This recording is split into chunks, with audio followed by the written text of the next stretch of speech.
I was packing my life into 2 suitcases when my son smiled and said, "Mom, find somewhere comfortable." Comfortable? 3 days later, I stood in City Hall with a mic on my collar and a briefcase full of lies. "Define oversights," I told him. He blinked. Then the doors blew open, and the man I buried walked in alive. "Public is safer," I whispered, as my son's forged guardianship unraveled on camera. Want to know why he needed me gone and who helped him? Stay. At dawn, the Harbor Light Inn breathed with the tide the way an old dog breathes in, sleep steady, shallow, listening.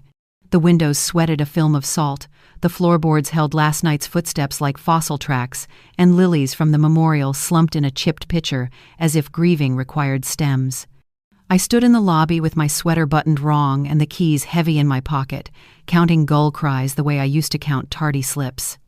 The storm had left a skiff upside down against the jetty, and a silence inside me that felt like fog. The inn held its breath the night the squall took Raj and kept holding it for me, I said into the empty room, because widows learn to narrate to furniture. I wiped a brass bell until it showed my face and the thin seam where resolve was stitching itself. Outside, the harbor cranes were still as scarecrows, and a torn banner from last summer's regatta whispered along the fence. I poured stale coffee, tasted rust and sweetness, and thought, absurdly, about taking attendance. 1 widow present, 1 husband absent, 1 home awaiting instructions. The tide answered with a hush and didn't disagree. By mid-morning, the fishermen came in 2s and 3s, caps in hand, their boots leaving small, dark moons on the mat. They set paper cups of chowder on the counter and taped notes near the reservation ledger. For Raj, for Nora, for the inn that fed us when the engine blew. Their kindness made my throat ache worse than the sea air. Across the harbor, the yacht club veranda clinked with glass and bright laughter, clean and far away as a brochure. We live in one town, I thought, but not the same tide. Old money likes its grief curated. Dock hands like it honest. I gathered the notes, folded each one along the crease like a prayer. For keeping. They showed up before lunch. Adrian in slate blue, Serena in linen, the color of seashells, and a bonded locksmith with a rolling case that clicked like dice. My son hugged me with his chin over my shoulder, a posture that felt like a decision. Serena opened a leather binder and let the pages fan, pale and confident. "Emergency temporary guardianship," she said gently, like offering tea, "only until you stabilize." The locksmith coughed into his fist. I reached into my pocket for the Altoids tin, thumb resting on the dented lid, the way other women touch crucifixes. Adrian's voice softened. "Mom, don't make this harder. Find somewhere comfortable. We'll handle the bookings, the maintenance, the payroll. I have handled all of those longer than you've had stubble," I said. He smiled, the smile men wear to board meetings with pastries. "Brand stabilization," Serena added. "Grief is terrible for optics." I heard the gulls laughing and realized it was me. "The inn is not a brand," I said. "It is a house that remembers people by name." She met my eyes. "Then let us protect what you built." "By taking it?" I asked. The locksmith's drill whirred, metal protesting in small, exquisite screams. Behind them, the veranda's glass reflected us as strangers. 2 executives, 1 widow, and a man paid to unmake history. Salt hung in the air like judgment. I popped the tin and let the keys sing in my palm. Office, cellar, delivery gate, the old trunk under the eaves. He took them one by one, the way a nurse removes rings before surgery, and laid them on Serena's binder like trophies. The locksmith exchanged cylinders with the tidy brutality of someone who believes in procedures. I felt the door forget me. "It's temporary," Adrian said, studying a signature line he'd already filled. "You'll rest at the harbor front for a week. We'll bring your things." "My things are the Harbor Light," I said. "Walls don't fit in a suitcase." "Walls don't pay invoices," he replied. The drill stopped. The latch clicked new. Serena placed a prepaid card on the counter like a mint on a pillow. Its balance showed $20, a thin mercy, a tip left for the mother who used to tip him time and patience. The harborfront motor lodge smelled like damp carpet and lemon cleaner trying its best. I set the shoebox ledger on the bedspread, its cardboard softened by years in the back office, and rested my palm on the lid. The pulse under my hand wasn't the box. It was mine, remembering every receipt I'd tucked there after Raj's first health scare. I opened it and saw neat stacks banded with rubber that had learned to crack. I could hear my own voice from the principal's office of 100 years ago. "Document, don't dramatize." My phone buzzed. "Serena, rest, we'll handle optics." I turned the screen face down like you do with bad weather. Out the window, the harbor lights winked as if sending a message in code to anyone who still believed boats return because they love you. I lay back and counted breaths until the ceiling learned my name.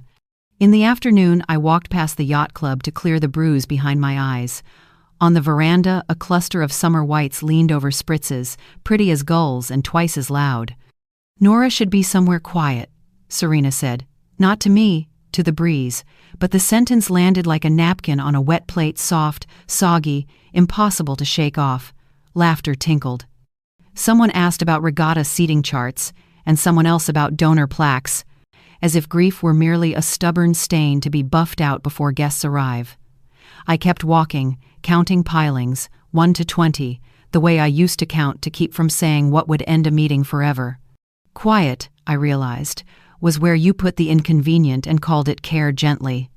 I called Lionel from a payphone in the lobby because I wanted a cord between us. He answered on the second ring, voice varnished and steady until I said the word guardianship. The polish cracked. "Who placed you?" "My son." Papers rustled like startled birds. "Come in tomorrow," he said. "Bring your ledger and your spine." I smiled at the receiver as if it could see me straighten. "I have both." "Good," he said. "We'll start with the law and proceed to common sense, which is harder."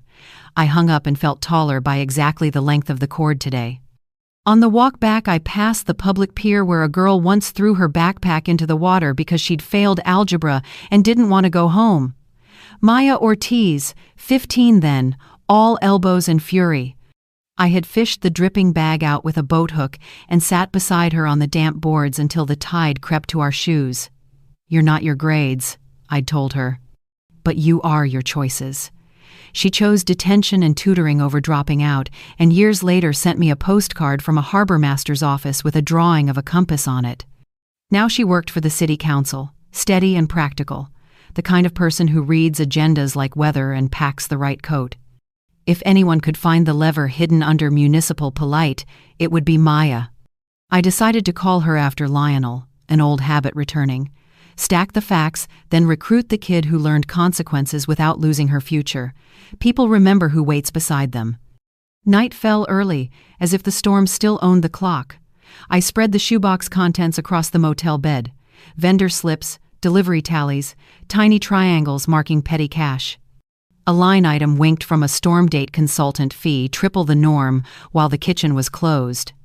Another fee mirrored a canceled event from 3 summers ago. My stomach drew tight like a knot in a rope. If I'm crazy, paper will tell me. If I'm right, paper will save me, I said, and the room did not argue. I turned off the lamp and let the tide count for me. Lionel's office smelled like paper that had survived too many winters. The paneled walls were crowded with framed degrees and photographs of boats he never actually sailed anymore.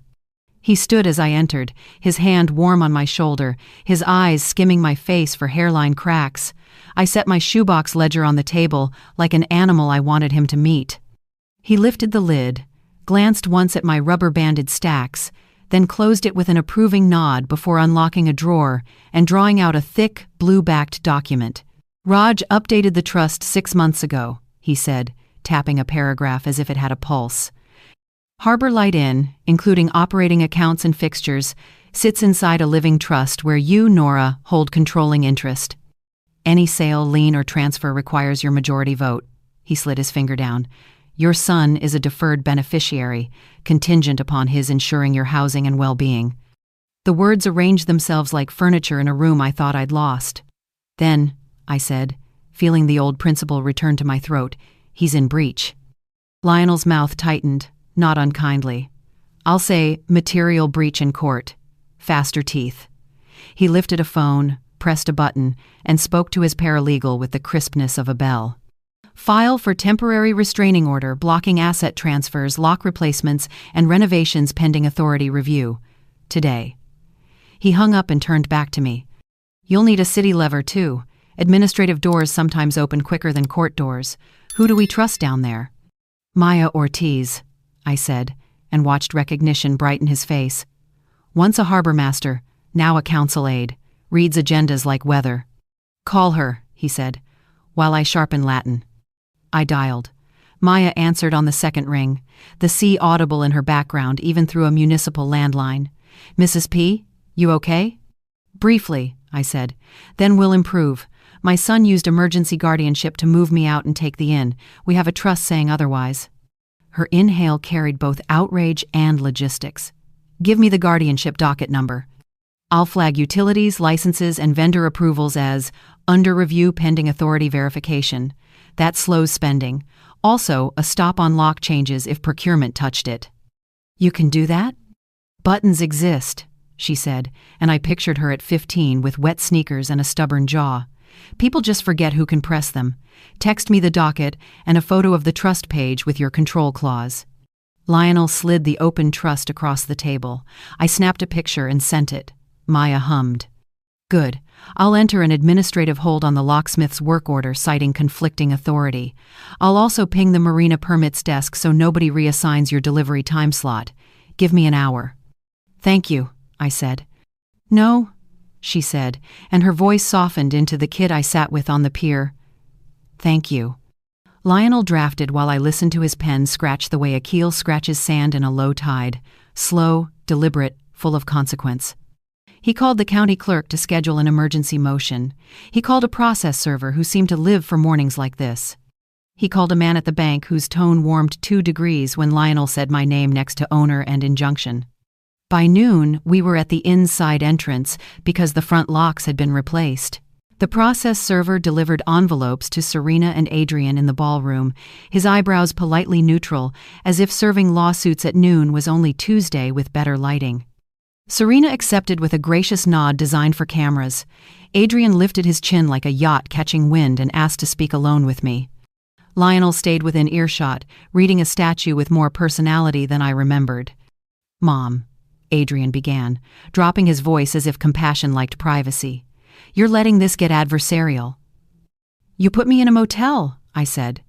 I placed you where you could rest, he countered. Investors get spooked when leadership looks unstable. The trust is steady, I said, and so am I. He glanced at the ballroom chandeliers, not at me. We have regatta week in 6 days. Brand crises are expensive. Grief is not a brand crisis, I said, and watched the words startle him like gulls off a piling. Look, he said, palms out like a hostage negotiator. This guardianship is temporary. Optics, Mom. I've got vendor timelines, I've got bookings, I've got a chance to move the harbor light into what? I asked. A brochure that doesn't recognize the hands that built it? His mouth compressed. Into sustainability. Numbers aren't love, I said softly. Numbers require audits.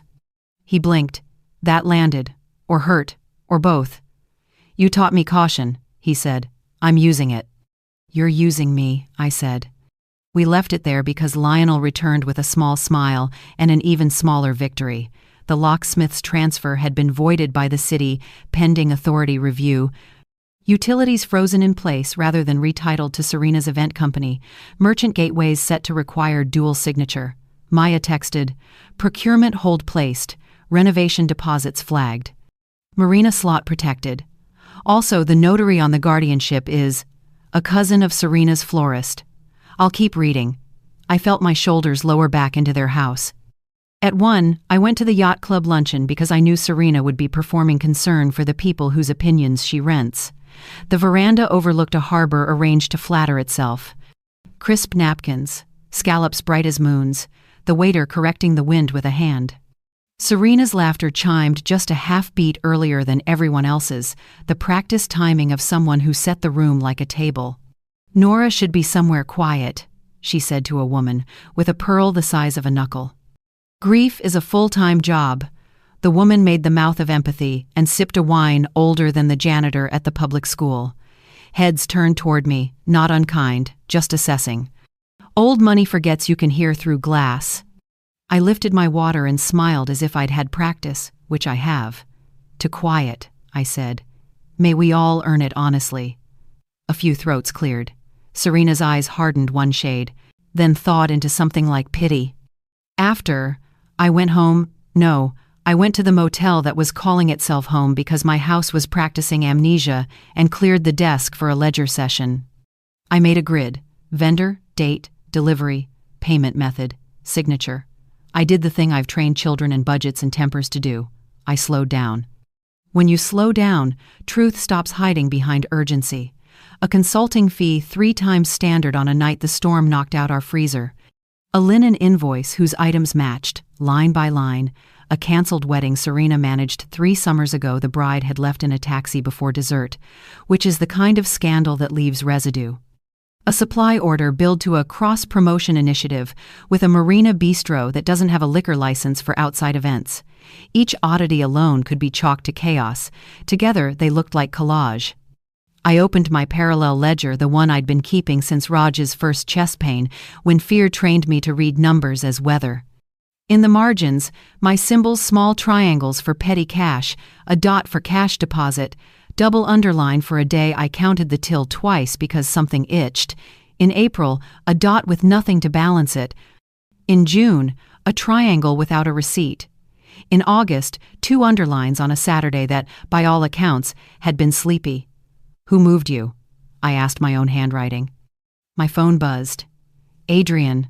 I let it ring 4 times because I know silence is a teacher. On the 5th, I answered. Yes. You embarrassed Serena at the luncheon, he said. I toasted honesty, I said. You're escalating.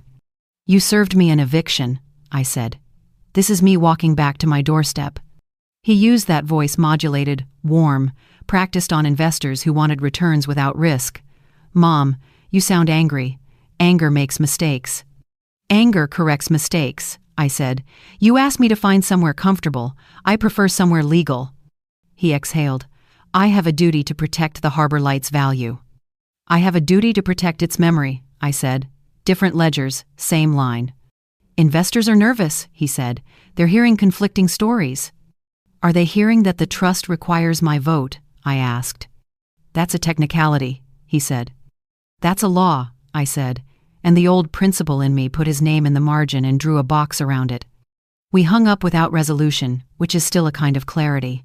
I returned to the grid. The patterns were beginning to narrate themselves.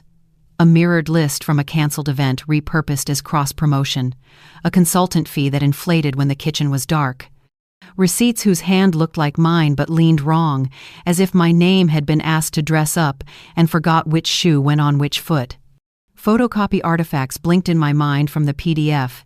Adrian had waved earlier in the week, askew, a haze, the dotted halo a cheap copier leaves around black strokes. I remembered Serena's binder, how uncreased it was, how her pen marks never smudged. I took photographs of the oddities, each with a sticky note explaining why the number felt unfaithful. I labeled a folder, "Questions a patient judge will understand," because naming a thing by its future helps it behave.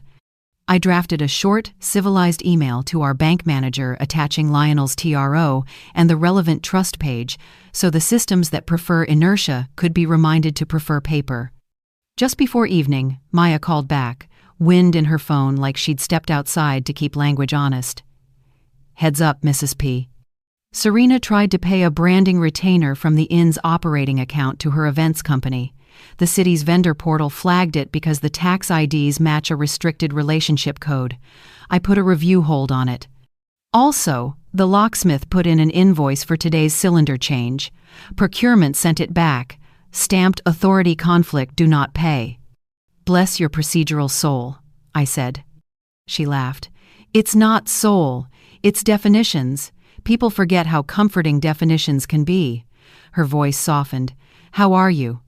Counting receipts, I said, counting breaths. Good, she said. 2 other items. I looked at the guardianship petition. The doctor's capacity note is the kind of rubber stamp we see when an urgent care gets leaned on by a friend. I'm not accusing, I'm observing. And the notary? Related to Serena's florist. That's not illegal by itself, it's just familial. Familial, I repeated, letting the word line up next to comfortable, temporary brand stabilization. Thank you. Tomorrow, she said, I can file an administrative notice that conflicting authority claims exist and that all department interactions with the Harbor Light should be verified with your sign-off. She paused. Say the word. Say it, I said. Consider it said. She hung up. I felt the town tilt a little toward level. I cooked myself a small dinner on the motel's 2-burner stove and ate it standing up, the way I used to when Raj worked late and Adrian did homework at the front desk between check-ins. I thought about boys who grow into men who speak in steady tones while moving furniture in other people's houses. I thought about wives who become widows asked to move to the quiet part of the map. My thoughts tried to turn into speeches. I made them into lists instead because lists don't shout. Before sleeping, I wrote a note to Lionel with headings like a lesson plan: authority, assets, optics, truth. Under truth, I wrote, I see a pattern of collage lines from one day pasted onto another to fabricate inevitability. The word collage pleased me. In schools, a collage is honest about being made of scraps. In business, a collage pretending to be an original is forgery with better hair. My final act was small and ceremonial. I took the prepaid card Serena had left and slid it under the shoebox lid like a pressed leaf. $20 could buy me breakfast or dignity. I chose to keep it as evidence I'd been offered neither. I turned off the light and rehearsed 2 lines until they fit my mouth. Then he's in breach, for judges and stone walls, and numbers aren't love. Numbers require audits, for a son who thinks compassion is a tone instead of a choice. The tide answered with a hush, as if even the ocean respects a script that knows where it's going next. Maya met me at the side door with a municipal lanyard and a smile that said she'd learned how to survive rooms that preferred she didn't. We started our walk-through in the lobby, where the wall of Polaroids ran from the coat tree to the mail slots. Summer kids with salt-tangled hair, retirees holding chowder spoons like trophies, deckhands grinning around birthday cakes we iced too thick. You kept half this town upright, Maya said, tracing a tack hole. I straightened a frame. I kept them accountable. She nodded toward the lilies. And seen. We moved slow, letting the floorboards report our weight, letting the inn remember us. I felt the house lean back, the way a dog does when it recognizes its person. In the kitchen, Maya lifted a clipboard from a nail near the pantry. Stock log, she said. You still double initial on deliveries? Old habit, I said, tapping the columns. Initials tell the truth after everyone forgets the story. The freezer hummed with other people's confidence. The storm had forced us to empty it, and still a consultant fee claimed triple rate that same night. Maya photographed the line with her phone. No commentary, only the soft whistle she makes when something smells like a policy violation. Cross-check with Marina cameras, she murmured. Timestamps hate being lied to. I loved her for the simplicity, the sturdy mercy of verification. We exited through the swinging door into the ballroom, where Serena had been inventing a future without asking the room what it remembered. Serena stood on a folding ladder, pointing at mood boards clipped to a garment rack, gauzy sailcloth drapes, minimalist place settings, a mock-up of our logo flattened into something that would say nothing in 10 years. Oh good, she trilled when she saw us. Nora, I've been brainstorming ways you can stay connected to guests, handwritten notes in suites, a cookie hour on Thursdays, maybe a weekly story from the owner if your energy allows. She climbed down and cupped my elbow like a nurse who knows where the bruise is. I am not a mascot, I said, calm and audible. I am the owner. A hush skated across the parquet. Serena's smile narrowed a millimeter, then resumed its professional wattage. Of course, ownership is a feeling, too. She swanned to the staging table covered in linen swatches and clipped invoices. We need to transition the Harbor Light from nostalgic to aspirational, she said, angling a rendering so the room would approve. Legacy guests want heritage, but donors want elevation. I remembered the man who drywalled this room for a discount and a gift certificate we never managed to print, because he said a handshake lasted longer. Aspirational, I said. For whom? Serena didn't miss the beat. For the market. Maya cleared her throat. Municipal.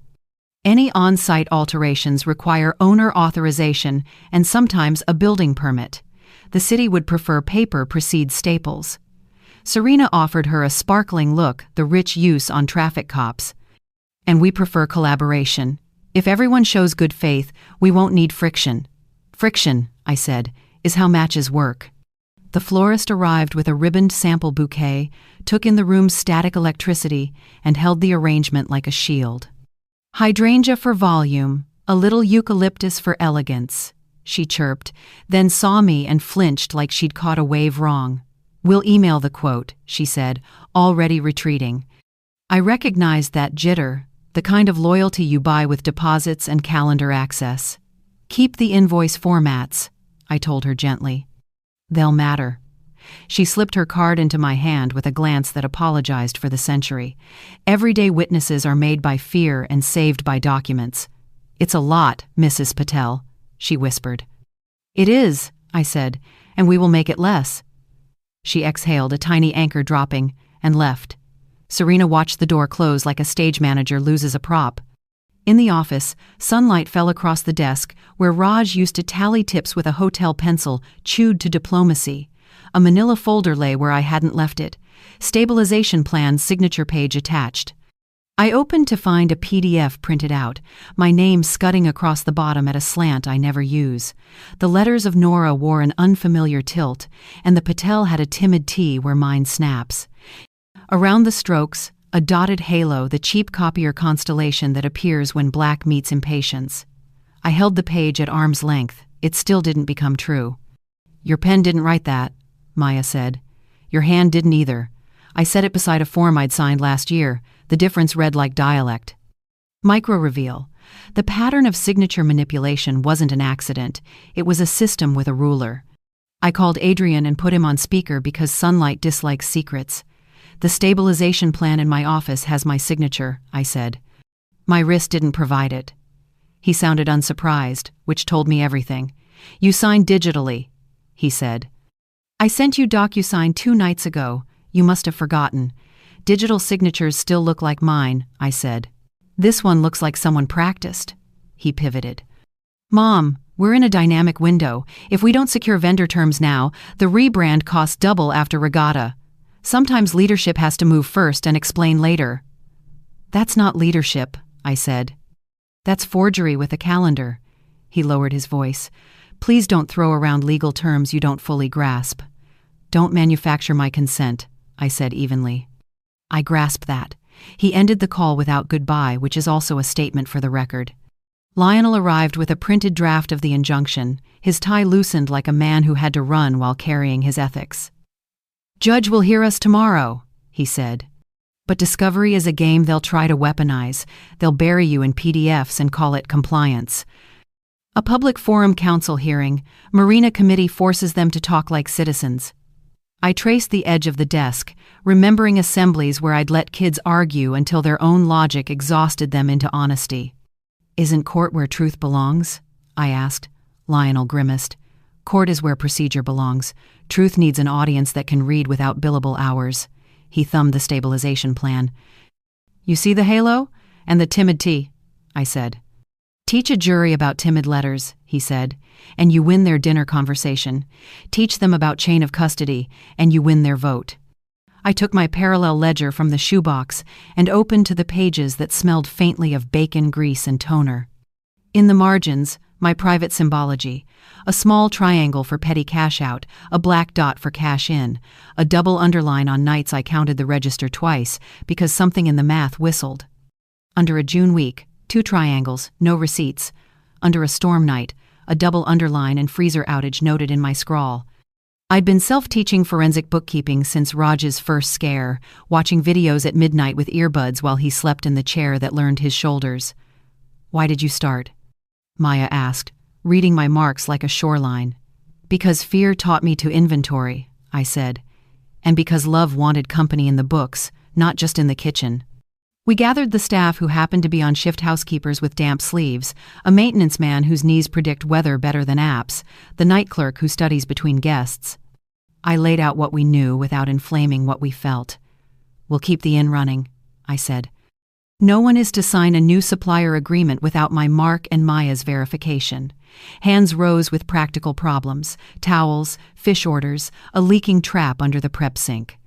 I assigned tasks the way I used to assign makeup quizzes, gently, firmly, with a due date. "They're trying to make us ornamental," the maintenance man muttered. "They're trying to make us forget we're necessary," I said. The room straightened. "We are not on a brochure," a housekeeper added. "We are the rooms people sleep in." It was the truest brand statement I'd heard all week. Adrian intercepted me on the patio where the view has seduced many donors into believing they're benevolent. He wore sunglasses like a contract. "You held a staff meeting without operations present," he said. "I held a conversation in my house," I said. He gestured toward the harbor. "Look around. This is bigger than you. Stakeholders expect a plan." I met his reflective lenses and looked for my face. "Stakeholders don't include your mother's displacement." He swallowed, a quick tell he couldn't invoice. "You're personalizing an enterprise problem." "You depersonalized a mother," I said. He switched tactics. "If you fight me, we spook capital. If we spook capital, the inn loses runway. If the inn loses runway, we teach it to glide," I said. "And we stop pretending you're the only pilot." He laughed once. No humor, just heat. "You're going to regret this." "I regret raising a man who thinks regret is a bargaining chip," I said. When he left, I sat at Raj's desk and made piles. Invoices with ghosts, invoices with bones, invoices with breath. Maya labeled each folder with the grace of someone who believes bureaucracy can be redeemed. "Tomorrow," she said, "I can request a council agenda slot, harbor resilience hearing. Boring title, big utility. Documents entered become public record. Public is safer," I murmured, trying on the sentence. She looked at the stabilization plan again. "The timid T bothers me." "It should," I said. Timidity in one letter predicts cowardice in the man who needed it. We locked the office, not because locks save anything, but because rituals hold. I put the copied signature in a plastic sleeve, proof that a slant and a halo can tell a jury more than 1,000 adjectives. The inn exhaled a little, and I let myself hear it. I arrived early with Lionel, the gulls heckling us from the roofline like a jury I hadn't requested. The ballroom smelled of citrus and ambition. Serena had staged a vendor alignment, meeting easels with mood boards, a carafe of cucumber water sweating onto a tray, chairs in a tidy crescent facing a portable screen that promised solutions. When the process server approached with his envelopes, the room paused the way a photograph pauses before it's framed. Serena accepted hers with a pianist's wrists. Adrian accepted his like an executive taking a compliment. Lionel nodded for me to stand beside him. "Temporary restraining order," he announced, voice even, "blocking asset transfers, lock replacements, and renovations pending authority review." Applause did not break out. Though the florist made an involuntary noise that might have been relief, Adrian's smile didn't crack so much as concentrate. "Wonderful," he said mildly. "Since we're all here, shall we proceed? I've brought clarity." He placed a leather briefcase on the banquet table and clicked it open with a showman's hush. Inside lay a tidy stack of printouts bound with brass fasteners and the tidy certainty of a story rehearsed for mirrors. "A ledger," he said, "documenting prior irregularities." He laid the first page flat with the grace of a dealer laying down trump. Columns behaved, totals lined up, footers whispered authority. He turned to a section labeled Grant Interfaces, his finger strolling down numbers that wanted to look inevitable. "Dad skimmed small business harbor grants through vendor kickbacks," he said, solicitous, as if translating a diagnosis. "To preserve the inn, I protected it. This is why guardianship was necessary." His tone cherished me while moving me out of the frame. Lionel lifted a pen like a tuning fork. "We'll evaluate," he said, a promise and a warning. Adrian leaned toward me, voice coaxing. "Mom, this is the part where you stop carrying all that weight. Let me carry the complicated things." I looked at the chandelier's crystals, which had seen better speeches. "I taught you to carry backpacks before numbers," I said. "Return them when borrowed." He nodded, as if I'd confirmed his benevolence. "Exactly why we need a decisive hand." He tapped the stack again. "Documentation, Mother. Documentation loves me." We sat in Raj's office with the blinds open, because truth prefers natural light. I pulled a legal pad toward me, the yellow a reminder that contrast matters. Maya stood behind my chair, reading over my shoulder like a steady wind. I lifted the first ledger page and inhaled. Paper tells you how quickly it was printed and whether the hand that fed it trusted the machine. This paper smelled like urgency disguised as order. Email screenshots marched across the second page, subject lines, timestamps, clipped salutations. Maya squinted. "Hold," she murmured. "Our IT changed header formats last month. These show the new style on emails dated last year." Lionel circled a footer. "Pagination metadata inconsistent," he muttered. I turned another page and felt my breath snag on something small and ridiculous. A perfect brown ellipse ghosting the margin. "Coffee?" Maya asked. I flipped 3 more pages. The ellipse appeared each time, identical as a stamped moon. My throat made a sound I hadn't planned. He photocopied a coffee ring. The room absorbed this gently treacherous comedy. Adrian's evidence was elegant the way a collage is elegant when you squint. Here was a cross-promotion invoice listing linens and stemware. I recognized the quantities because they echoed a canceled wedding Serena had wept over 3 summers ago. Here was a consultant retainer marked for the freezer outage night the storm had bullied us into tossing food. The retainer had ballooned as if crisis were a tip jar. Here were vendor emails confirming deliveries during days the dock camera would show nothing but gulls inspecting their reputations. I placed my own parallel ledger beside the stack, margins annotated with triangles and dots and double underlines. The dates did not quarrel with each other, they gossiped. "This looks like 3 calendars pretending to be one," I said. Maya nodded, mouth align. "Composite," she said softly, as if naming a storm. Lionel uncapped his pen again. "Prove chain of custody," he said. "Prove origin files. Then the composite becomes forgery and the story goes where it belongs." I looked out toward the harbor, which knew about composites how currents disguise themselves as calm. Adrian knocked once and came in without waiting, the briefcase returning to the desk like a pet that expects affection.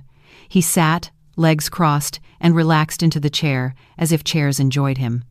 "Here's where we stop bleeding," he said, and slid a single-page proposal across to me. A quaint seaside cottage photographed in kind light, a stipend amount printed in a font that wanted to be trustworthy, and a clause giving him exclusive operational control for 96 months to stabilize the brand. He smiled with a son's mouth and an investor's hunger. "Take the cottage," he said gently. "Let me handle the storm. Save face before the regatta. Everyone wins." Serena hovered in the doorway with 2 glasses of cucumber water, hostessing the takeover. I read the clause again, the way you reread a threat to be sure it actually threatens. 96 months, I said. "You want 8 years of my silence." He leaned forward, elbows calibrated for intimacy. "Of your rest," he corrected. "You've earned rest." I set the paper down like a hot pan. "Rest isn't given," I said. "It's taken when work is honest." His eyes cooled half a degree. "You're tired," he said. "We can make this pretty." "Pretty as paint," I said. "I need lumber." He exhaled through his nose, then performed a smile for Lionel. "Counsel, we're offering compassion." Lionel's reply was a string plucked once. "Courts prefer compliance." Maya slid into the chair I'd vacated and began her quiet work, pages aligning under her hands, phone camera blinking, notes labeling edges that would otherwise behave like edges. "Headers are wrong," she said, not lifting her eyes. "Meta shows Acrobat 2025.3 on a document dated 2023. She tapped a corner. "Also, see how this JPEG resamples when you zoom? Someone screenshotted an inbox and pasted it instead of exporting. Uniformity breaks at the pixel level." Adrian's jaw tensed. "We compiled quickly," he said. "Speed protects assets." Maya hummed, the sound an old habit from algebra class when numbers tried to justify themselves. "Speed doesn't photocopy the same coffee ring onto 4 pages, she said. Serena's laugh tinked from the doorway, brittle, rehearsed. "I'm sure we can clear up layout artifacts." "Our designer, your invoices," Maya said, turning a page with an almost kind hand. "Mirror a wedding you canceled for a hurricane. Same quantities, different label." Serena lifted her chin. "Events repeat. Patterns are efficient."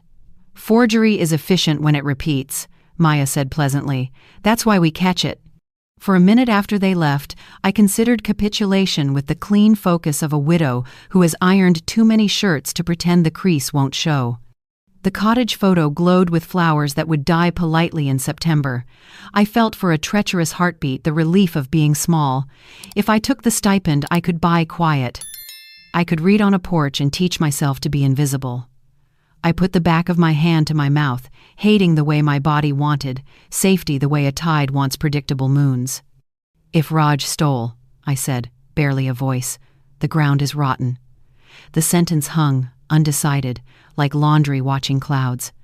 From the drawer, I took the tiny USB I hadn't told Adrian about, the one I'd found in Raj's ring box yesterday. It was a seed I was afraid to plant. I did not plug it in yet. Fear deserves ceremony, and so does courage. I didn't want to confuse them. Instead, I walked to the window, laid my palm on the glass, and let the cool remind me that breath fogs and clears, if you keep breathing. I am tired, I told the harbor, but I am not done. I called the number Captain Jules Navarro had written on a card the morning after the storm, back when no one knew which kind of aftermath we were in. He answered with his name and the sea in his voice. Captain, I said, I have a ledger that is many things except true. Tell me what you can without breaking it, he said. I described headers that time traveled, invoices that reincarnated, and a coffee ring that had achieved immortality. He made a low sound, half chuckle, half grim recognition. Composites, he said. People love a narrative that can be stapled. My son wants me to take a cottage and a stipend. Of course he does. If I fight privately, he buries me in paper. If you fight publicly, he said, paper becomes evidence instead of decoration. So what's safer? I asked, already knowing. He didn't make it dramatic. Public is safer. Public is proof. He let the sentence sit so I could agree with it out loud. Public, I said. Proof. City Hall hearing, he continued. Any routine agenda harbor resilience, vendor permits, whatever they'll give you. You enter the documents into the record. You say less than you want. You ask more than they want. And you let them talk. I touch the USB like a worry stone.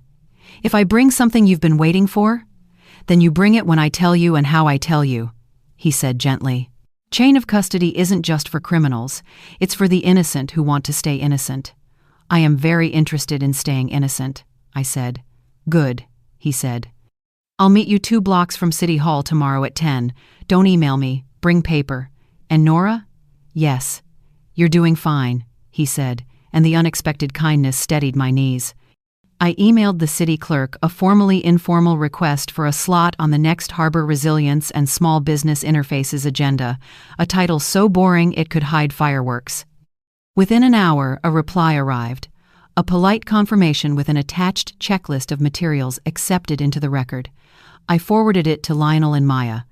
We'll need originals, copies, and the patience of 8 librarians, Lionel wrote back. I can be 7, Maya replied. I printed the confirmation and slid it under the USB in my bag, as if layering intention could function as armor.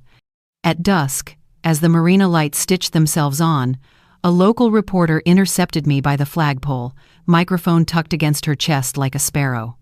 She smiled, the smile you use with skittish animals and mothers in grocery store aisles.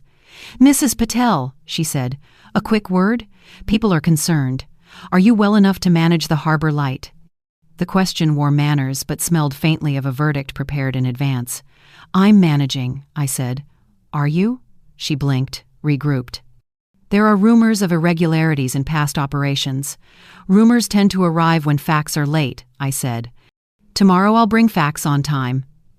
She tilted her head in that media school sympathy that performs listening while counting seconds. Our viewers care about you, she said. Tell them I care about them back, I said, and that caring includes documents. She laughed, unsure if she'd been charmed or warned. We'll be at City Hall, she said. Good, I said, already filing the softness of her well enough for later, the way an old teacher files a cheat sheet until exam day. Back in the motel, I cleared the desk and laid out a battlefield of calm.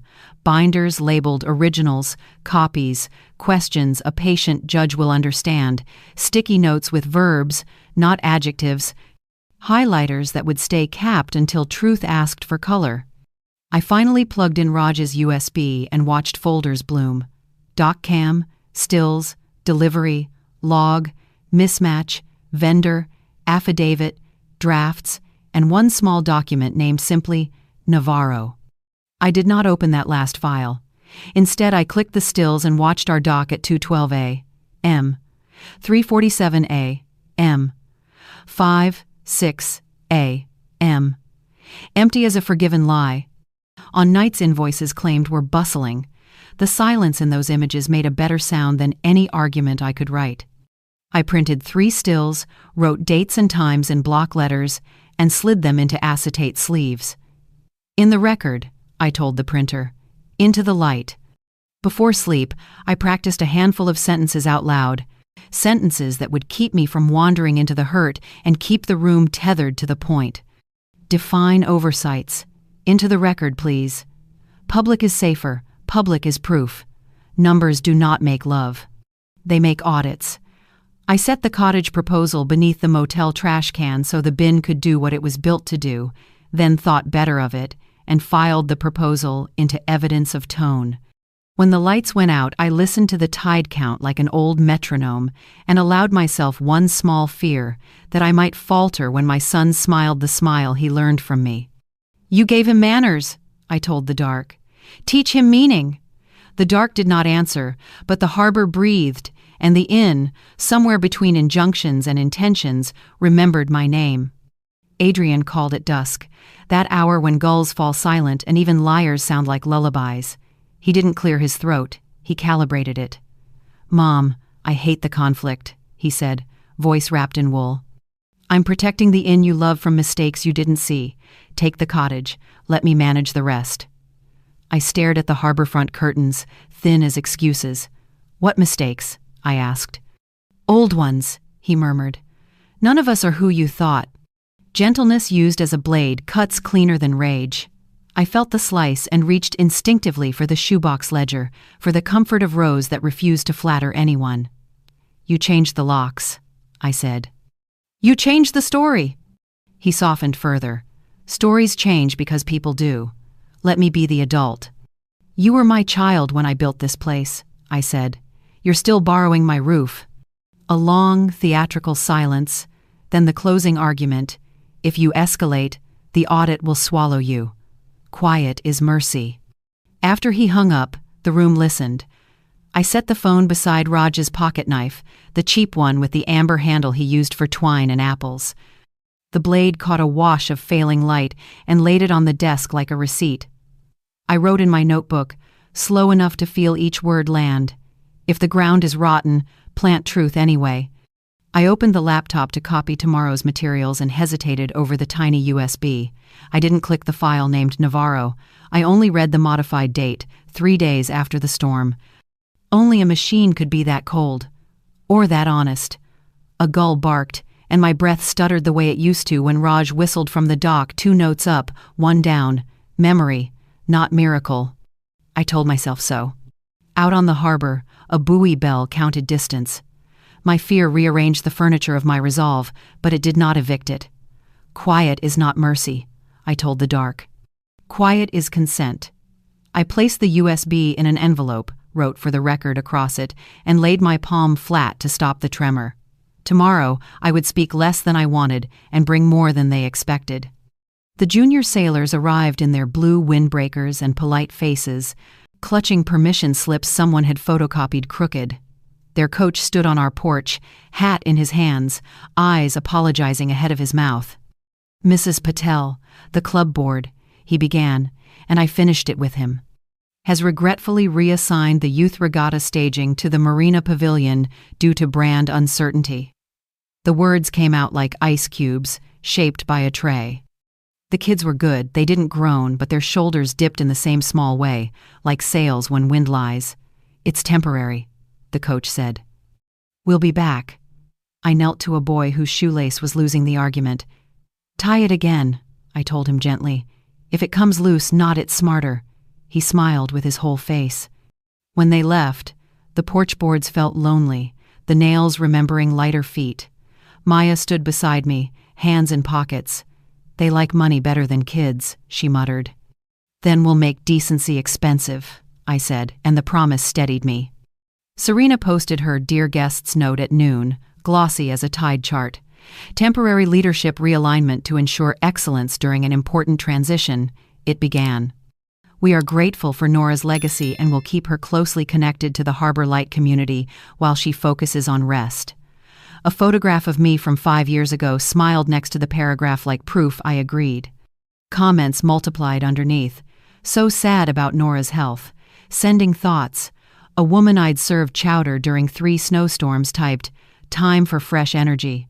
I stared until the letters blurred to gnats. I answered no one. Instead, I printed the page and slipped it into a folder labeled Evidence of Tone. My phone buzzed with a reporter's follow-up. "Can you confirm a capacity evaluation?" I typed, "I can confirm the inn sells chowder, not my dignity." I didn't send it. Some satisfactions are boomerangs. The squeeze arrived with the mail.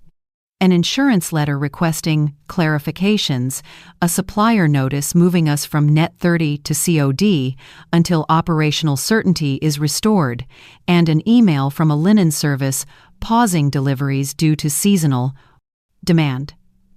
Serena forwarded a curated list of alternate vendors with premium options, each contract front-loaded with fees that looked like taste but smelled like threat.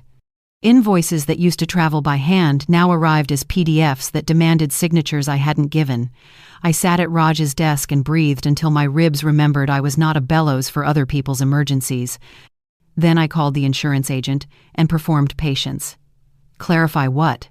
I asked. "Leadership titles," she said. "Documented authority." "I have both," I replied. "You have a copy by 4. I switched to the supplier. "Who flagged us?" The woman on the other end sighed. "The whisper mill," she said. "Somebody's telling the docs you're in transition." "Aren't we all?" I said. "Hold our pricing. The Harbor Light pays on time and tells the truth." She exhaled. "I'll mark the account pending review, not punitive."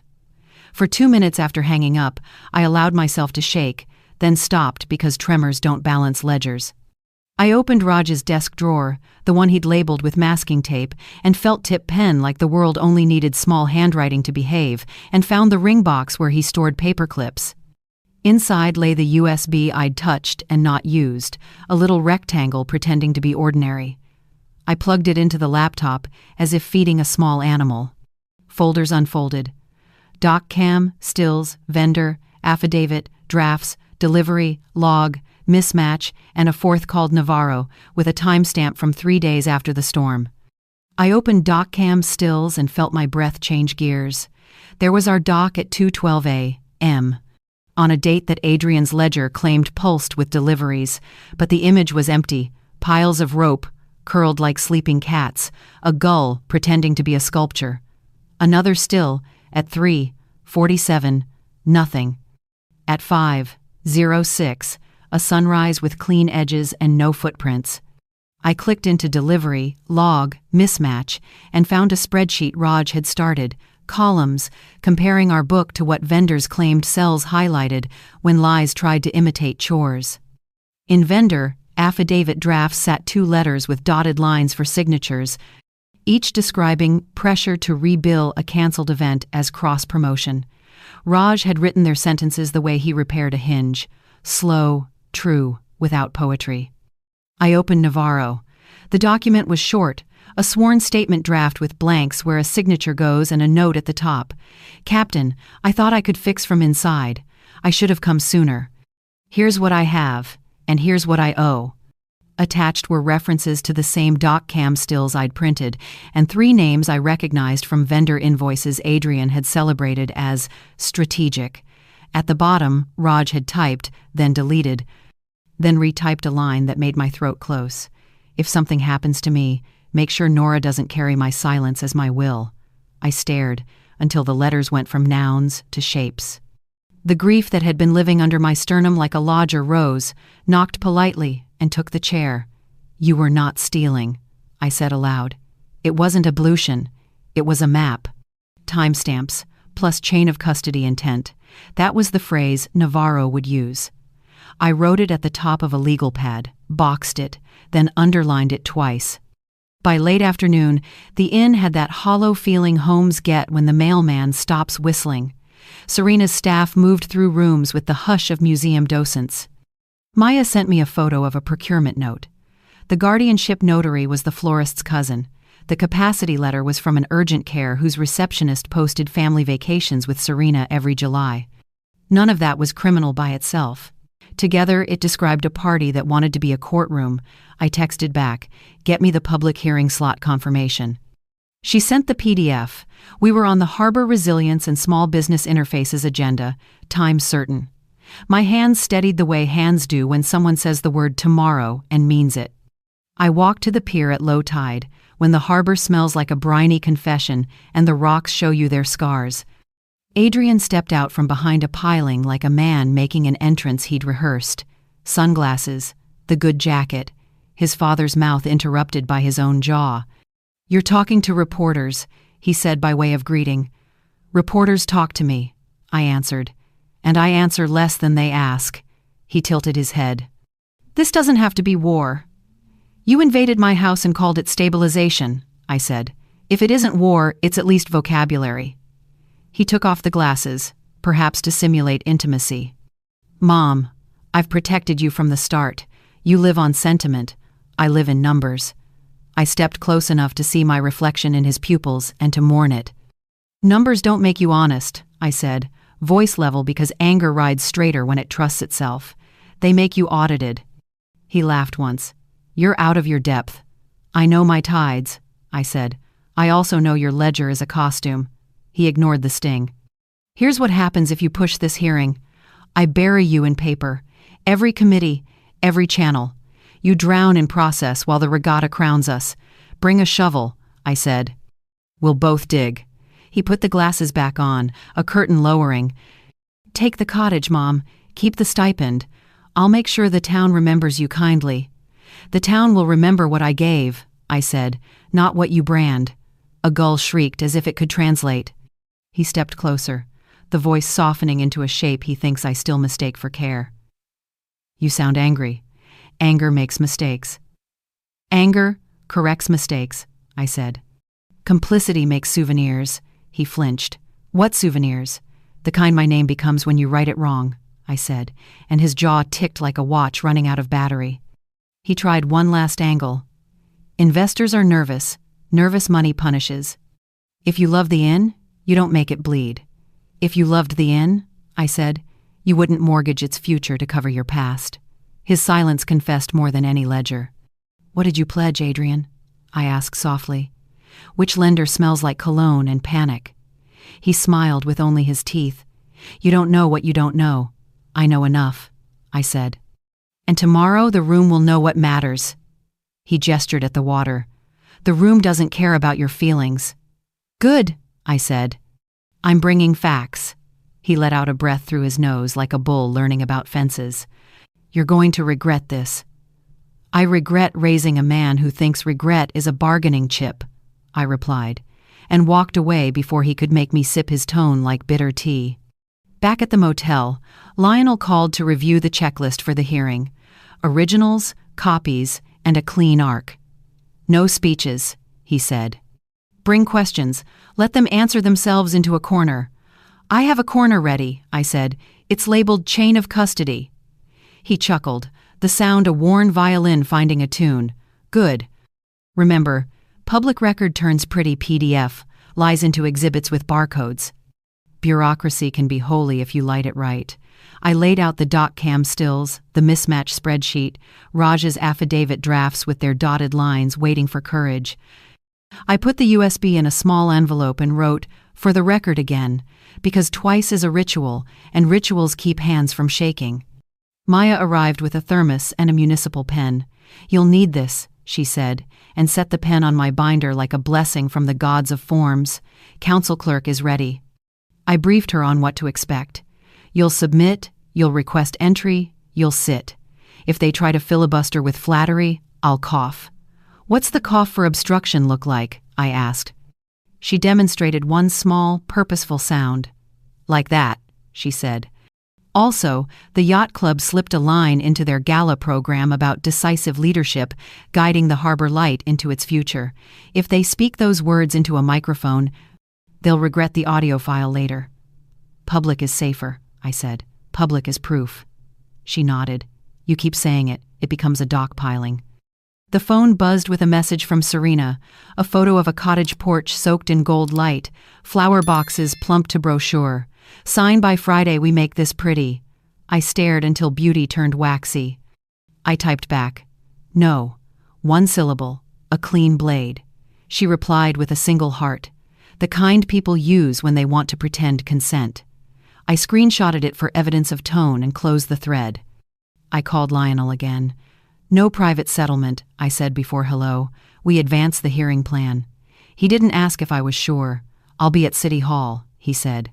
Front row ugly tie. Judges like ugly ties on the right side. He paused. Nora, you understand they will smear, they will threaten, and then they will plead. They've already done both, I said. Tomorrow they do it into a microphone. He exhaled. Then you're ready. I wrote 3 phrases on an index card and slipped it into my blazer pocket. Define oversights. Into the record, please. Numbers don't make you honest. They make you audited. I practiced them once, quietly, watching my mouth in the motel mirror the way you watch a tide chart before untying. Then I turned off the lamp, placed my palm over the envelope with the USB inside, and told the dark what it already knew. Losses had arrived like weather, but weather is not forever. The forecast had changed because I decided to step outside and name it in public. I slept a thin sleep, but it did not break. The inn wore the hour like a shawl, thin, damp, stubbornly warm in the wrong places. At 3 a.m., I mopped the lobby in slow rows, rinsing the head in a gray bucket that smelled like lemons trying to forgive. The brass bell on the counter showed my face as a little moon with bleach-bright knuckles. I'm sorry, I told the bell, for raising a son who wins without stopping. I polished the front desk glass until my pulse stopped stuttering in the reflection. I lined up pens, squared the rack cards, reset the guest book so the ribbon lay straight. Outside, the harbor sighed against the pilings like a tired animal. Inside, I said grace to the stapler, the paperclips, the petty cash tin. You were here when he was small, I whispered. You remember. The register drawer slid open with that soft metal sigh. Receipts riffled. My triangles and dots waited where I'd left them, logic that didn't need love to behave. You wanted a son who could sail any weather, I told the dark. I forgot to teach him which harbors weren't his. The clock answered in patient clicks. I pressed my palm where customers rest their elbows and spoke to the wood. I will not let quiet become consent. I set a clean towel on the counter like a flag and meant it. Prudence, Lionel said, filling the doorway at 7 with coffee and a tie that looked like it had lost 2 good fights. Courts love it. Juries admire it. Newspapers forgive it. He sat, steepling fingers. A private resolution preserves assets and spares the town a spectacle. I poured him the good blend and kept my spine unbent. Spectacle is what they're staging at the regatta, I said. They want a ribbon cutting over my silence. He tried a different key. Discovery is a swamp, Nora. They'll dump you in PDFs, make you sign your own name until your hand forgets you. I slid him the agenda confirmation and the procurement holds. Public record turns PDFs into barcodes and lies into exhibits. He smiled despite himself. You've been listening to me too long. I've been listening to the tide longer, I said. It says dignity isn't a back room. He tapped the folder marked evidence of tone. They'll smear. They've started, I said. Prudence can walk beside me, but it doesn't get to drive, he considered, then nodded once. Fine.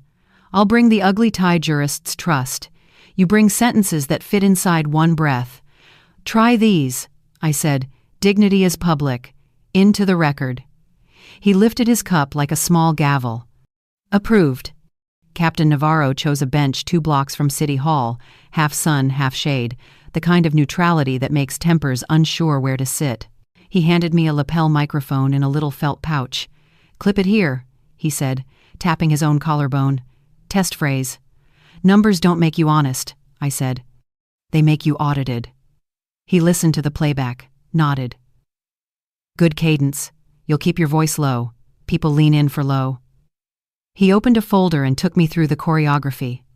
Do not accuse, invite documents, ask for definitions. He held up a palm. You'll be tempted to tell the room what was done to you. Don't. Ask them what they did, when, and with what paper. He slid over 3 index cards he'd pre-written in tidy block letters. Questions keep you safe. Define oversights. Please enter this into the record.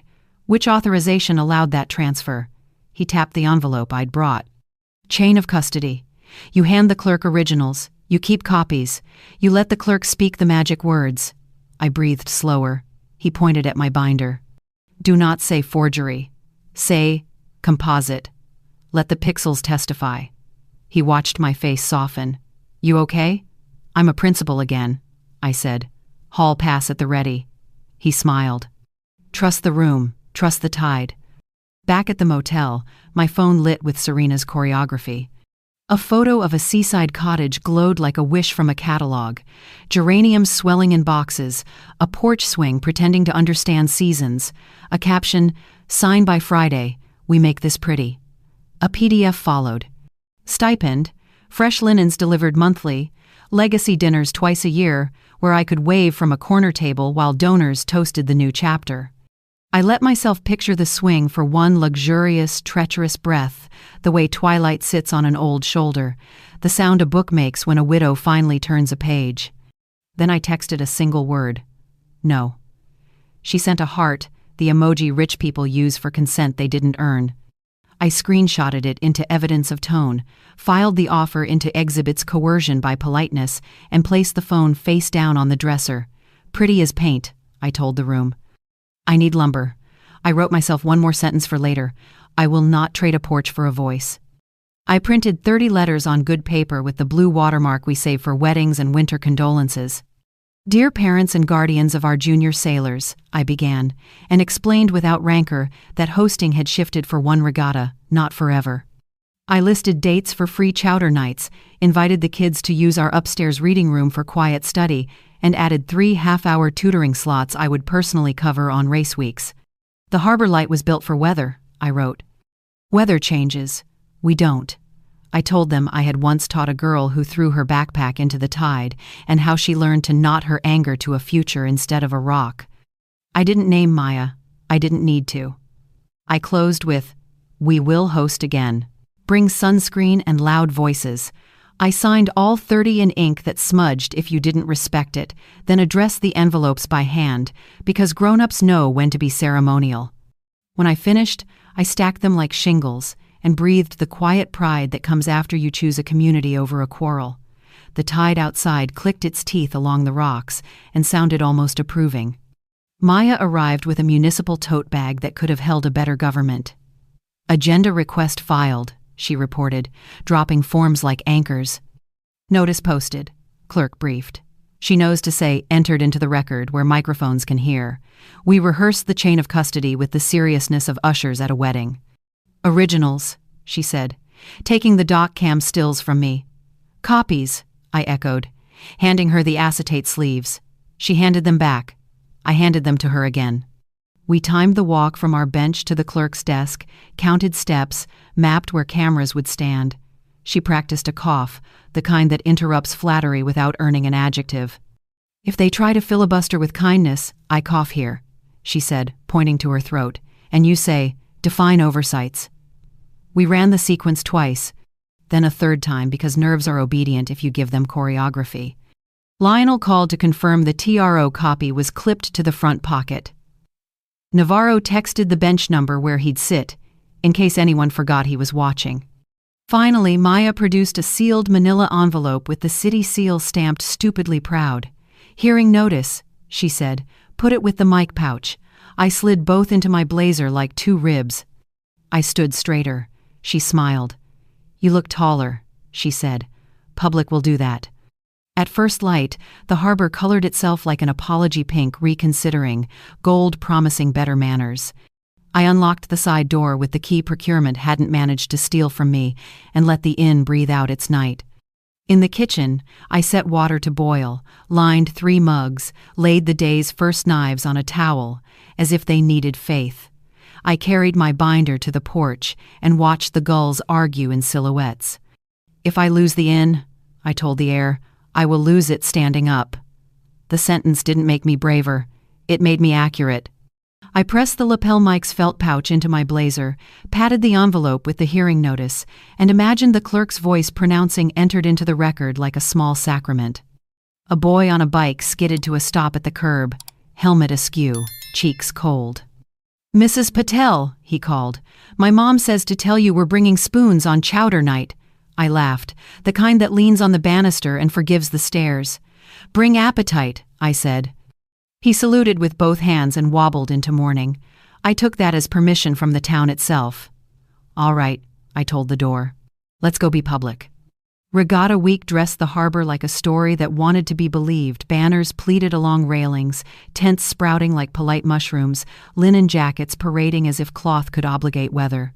From the inn's porch, I watched Serena's team place white flowers where cameras would see purity the town couldn't afford. The harbor light smelled of lemon oil and chowder because I refused to let nostalgia be outsourced.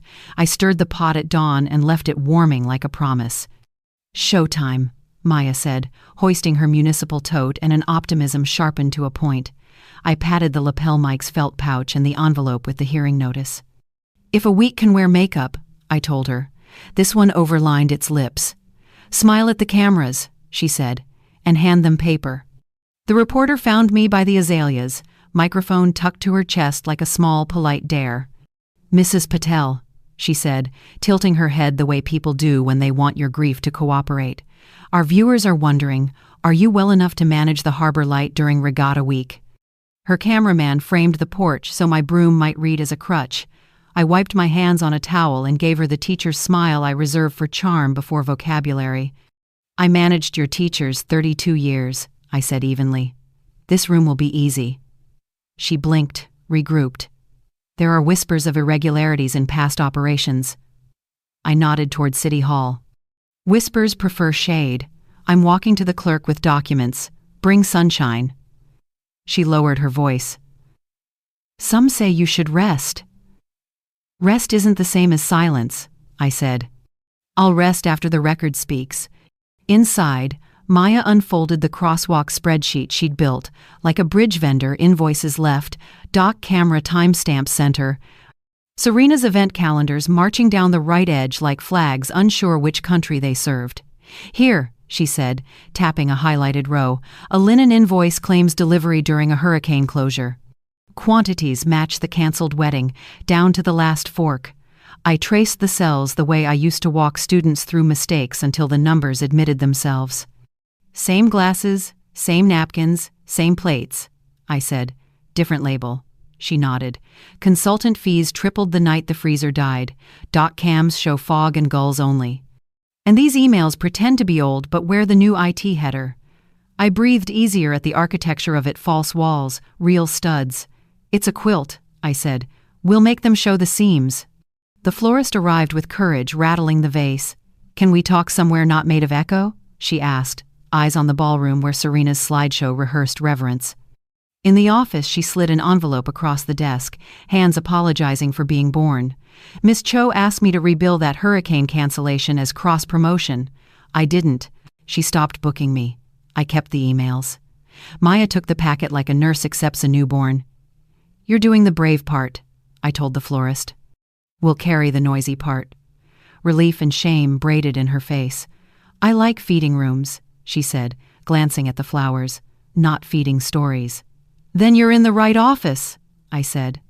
"Today we pick rooms over stories." She left lighter by the weight of her copies. Maya placed the affidavit atop the crosswalk. "Now it's not just numbers," she said. "It's a person."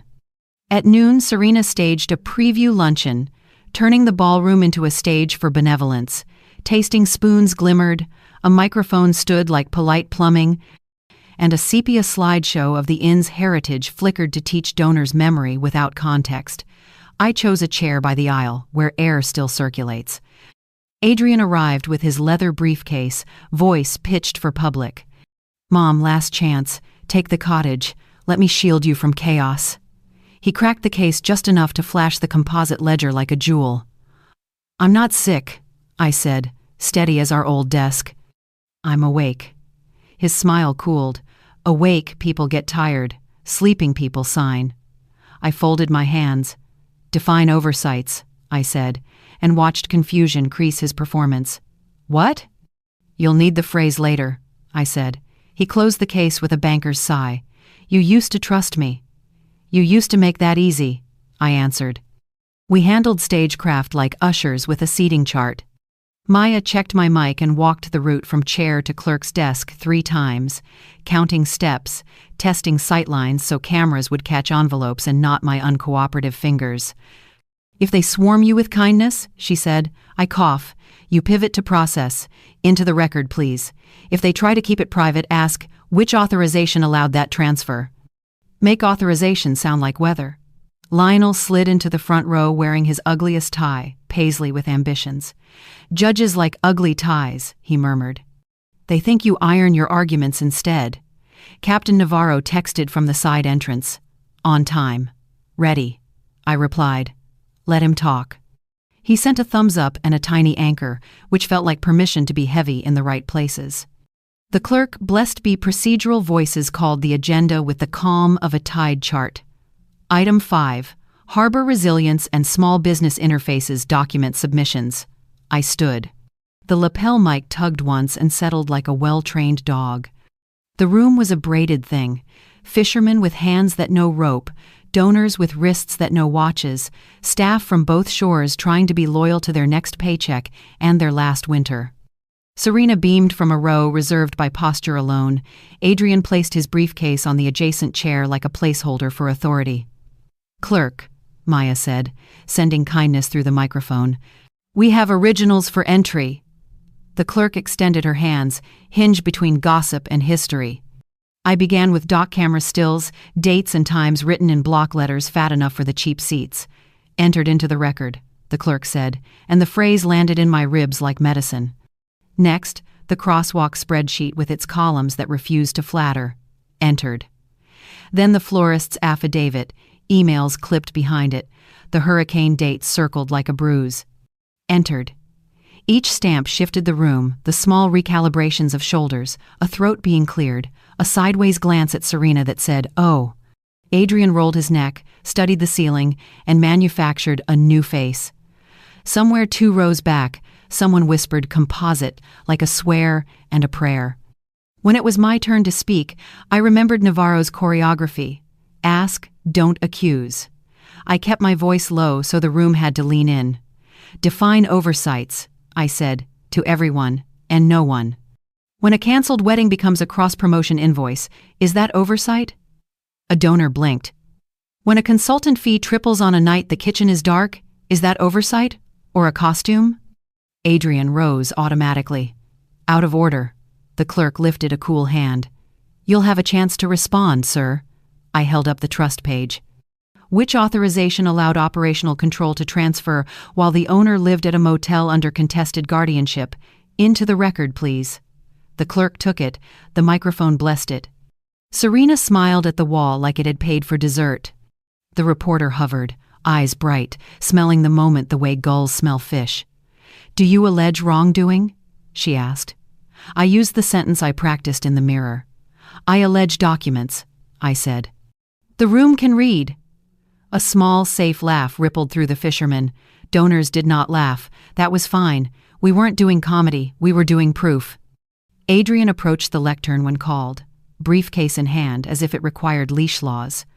"We discovered irregularities under prior management," he began, the words polished until frictionless.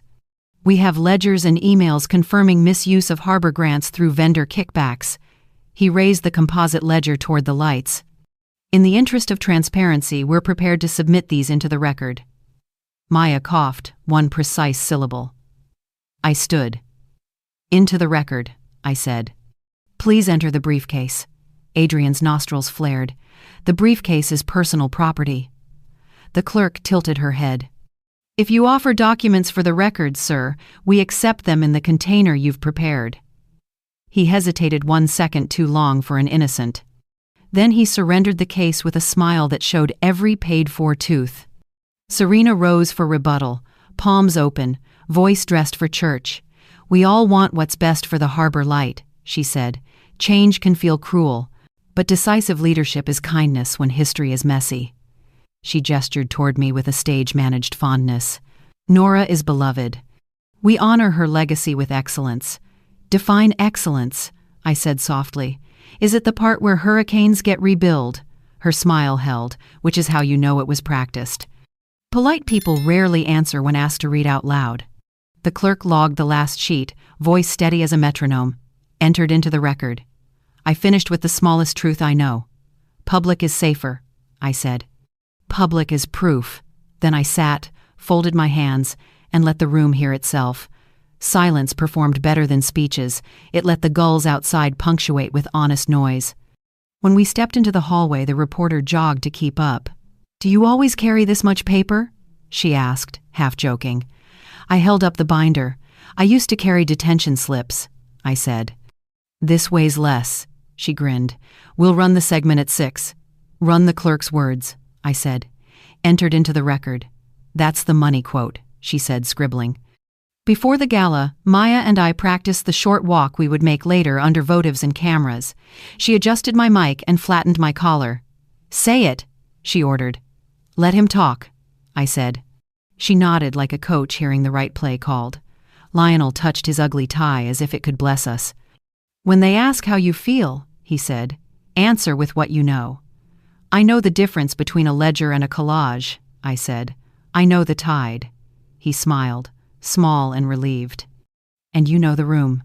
I looked through the ballroom doors where candles shivered in the air conditioning and remembered nights Raj and I stacked chairs after weddings that kept their vows longer than their flowers. I know what rooms are for, I said. They're for hearing people. Twilight painted the harbor theatrical boats, slicing gold water, a violin somewhere behaving like wind. Serena's slideshow cast the Harbor Light in sepia. Young Raj with flower on his forearms, me in a dress that forgave my knees, junior sailors who now pushed strollers. The images made my throat ache, the way memory does when it calls you beloved and invites you to sit down quietly. Ready? Maya asked. Ready, I said. I felt the USB in my pocket like a coin I'd promised to spend wisely. I felt the lapel mic steady against my pulse. I felt the town behind me heavy, flawed, loyal. At the threshold, Adrian intercepted, briefcase reclaimed, expression curated to read as sorrow to friendly eyes. Mom, he said, say we're united. We are, I answered, in wanting the truth where everyone can see it. He tried to hand me a card, honoring legacy, embracing the future, and I refused with a smile big enough to count as etiquette. You like slogans, I said. I prefer sentences. Don't do this, he whispered. I turned to Maya. Let him talk, I said. And together we stepped into the light. The ballroom looked like a promise wrapped in glass. Candles shivered along the walls. White flowers stood at attention. Serena opened with a smile calibrated for donors and headlines. The Harbor Light is entering its next chapter under decisive leadership, she said, voice gilded. Slides of sepia history flickered. Young Raj dusted with flour. Me in a dress that forgave my knees. Sailors crowded on our porch after a windy win. The room softened. Sentiment is a dress code, money wears well. Adrian took the microphone as if the stand had been expecting him. We discovered irregularities under prior management, he announced, smooth enough to butter a rumor. We're working with the city to resolve historical oversights. He lifted the composite ledger, pages clipped like a school project that wanted an A. Transparency, he added, is love made visible. I stood. Define oversights, I said, letting the mic catch the sentence the way a net catches a fish that wanted to jump twice. Heads turned. When a hurricane cancellation is rebilled as cross-promotion, is that an oversight? When a consultant fee triples on a night the kitchen is dark, is that oversight or a costume? A ripple. Serena's smile held, which is how you know it was training, not feeling. Mrs. Patel, Adrian said gently. "Please, this is a celebration." "Then let's celebrate the record," I replied. "Clerk, into the record, please." The council clerk, present as an invited neutral, stepped forward, professional as Tide. Maya guided the briefcase to the table like an usher who knows the ceremony is the point. The clerk opened it, logged the index with barcodes, and said the words I had saved like breath. "Entered into the record." The phrase steadied my knees. Adrian recovered quickly. He had practiced recovering. "There's no need to dramatize," he said. "We share a goal." He gestured toward me with curated tenderness. "My mother deserves rest." "I deserve truth where everyone can see it," I said. "Public is safer. Public is proof." A door near the dais opened. Captain Navarro stepped inside with 2 officers and a fold of documents. His gaze found mine and gave a small nod that said, "Hold steady. The tide is with you." He addressed the clerk, voice plain. "Additional materials for the record." He set down a chain of custody file, vendor affidavits, and a packet labeled "Doc Camera Stills." The clerk stamped and spoke the sacrament again. "Entered." "Captain," Adrian said lightly, "this is a private gala." "Fraud likes galas," Navarro replied. "No heat, only weather." From the same door, a figure entered whose weight changed the air. His walk was slower than memory, but truer than grief. Raj. Alive. Not a miracle, something fiercer. He wore a borrowed blazer and the look of a man who had rehearsed telling the truth until it fit his mouth. My hand grabbed the back of a chair and held. The room inhaled as one organism, then it remembered its manners. I said his name once, and my voice broke like a small, necessary plate. He found me with the smile I had married, the one that could be read from a kitchen doorway. He faced the room. "I was not lost," he began, steady. "I was under Coast Guard protection to document a pattern I could not stop from inside." He tapped the file. "These show late-night deliveries that never happened, invoices stitched from older events, and shell companies that funnel payments back to a single hand." Adrian laughed softly. "A man humoring bad theater. This is grotesque." "Grotesque," Navarro said, "is a coffee ring photocopied onto 4 different pages to simulate authenticity. A murmur, part shock, part relief." Maya passed the hurricane invoice to the clerk. The florist stood at the back, chin lifted, ready to own her sentence in case anyone needed a human to believe. Raj looked at me, apology and resolve married in his eyes. "I am sorry I asked you to carry my absence," he said, voice lower now, meant for us but allowed to be overheard. "I thought I could build the case quickly. I underestimated how much theater money requires." He turned to Adrian.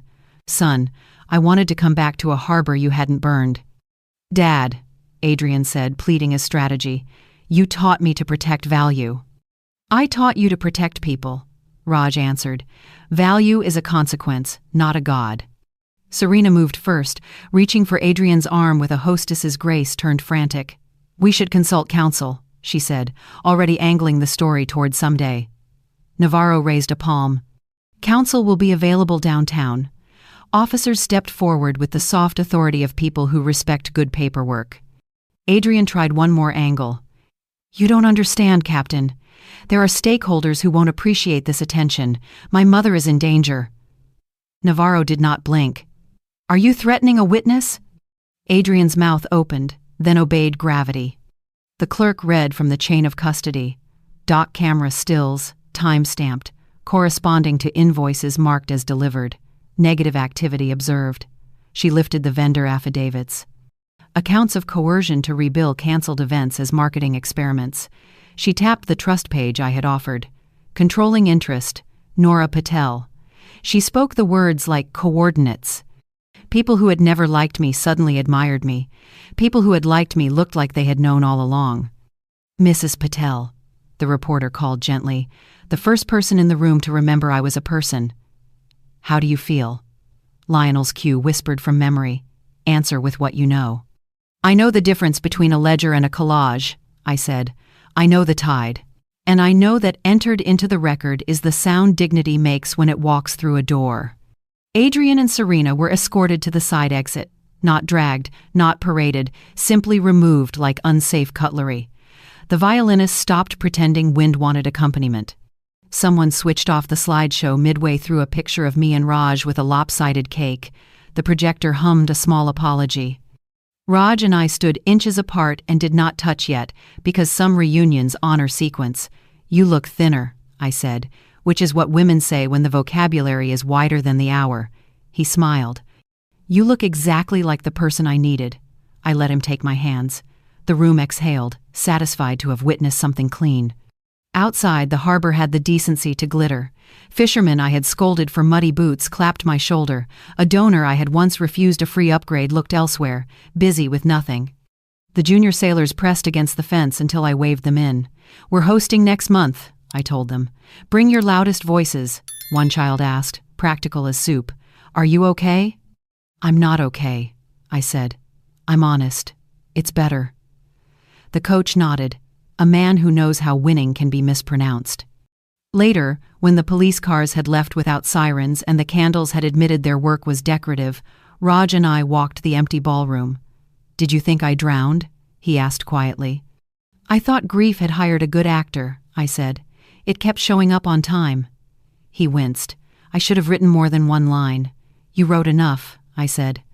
"And you brought paper." He touched the file with a tenderness reserved for newborns and boats. "We built this place with receipts and tray tables," he said. "It deserved a true ending to this part." We didn't sleep much. Joy is loud. At dawn, the harbor light remembered how to breathe. I opened the front door myself. The chalkboard I'd planned in my head for months finally found chalk. "Reading nights for deckhands' kids, Tuesdays." I hung it where the sun could eavesdrop. Raj brewed coffee like a man learning an old prayer. Maya arrived with bakery bags and the grin of someone who has bullied bureaucracy into kindness. Lionel hugged me in his ugly tie, which looked suddenly handsome. The reporter waited by the azaleas, not rehearsed, just present. "One sentence?" she asked. "Not a quote," I said. "A promise. We'll host again. Bring appetite." Before breakfast ended, the florist delivered a small, unruly bouquet, more green than bloom. "For rooms," she said shyly, "not stories." I tucked it beside the guest book. The first junior sailors trickled in with library voices and mouths ready for chowder. I pointed them upstairs. "Read something with waves in it," I said. Raj leaned against the doorframe like a man forgiven by his own house. "You know," he murmured. "Decisive leadership might mean turning on the porch light." I flicked the switch. The bulb glowed, ordinary and miraculous. Adrian would face charges and consequences and his own reflection. Serena would practice a new smile somewhere less nautical. The town would tell the story with the exaggerations towns earn. None of that belonged to me. What belonged to me was the key in my pocket, the ledger on the desk, the tide outside telling time for free. I stood on the porch as the day opened its hand. "Public is safer," I said to no one and to everyone. "Public is proof." Behind me, the bell on the desk waited for a fingertip. In front of me, the harbor lifted its shoulders and set them down again. In the middle, where a life happens, I breathed, counted, and began. Thank you for watching until the end. If this story touched your heart even a little, that's our greatest joy. If you'd like, please share your thoughts in the comments.